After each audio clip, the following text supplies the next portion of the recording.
Saint Martin যাবার দৃশ্য। আমরা শিপে উঠলাম।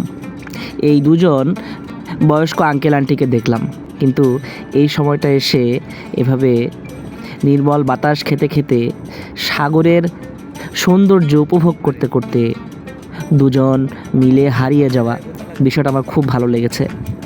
জীবনে একটা সময় আসবে যখন আর কোনো ব্যস্ততা থাকবে না, শুধুই অবসর। এই সময়গুলো কাজে লাগাচ্ছেন এই আঙ্কেল আন্টি। যৌবন বয়সে হয়তো ব্যস্ততা ছিল, তাই বাংলাদেশে থেকেও সেন্ট মার্টিনের সৌন্দর্য উপভোগ করতে এতটা সময় লেগে গেল। বিষয়টা ভালো লাগার।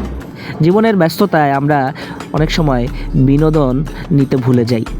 অক্সিজেন লাগে শ্বাস প্রশ্বাসের জন্য, কিন্তু বেঁচে থাকতে হলে, জীবনটা সুন্দর করতে হলে ঘোরাঘুরিরও প্রয়োজন।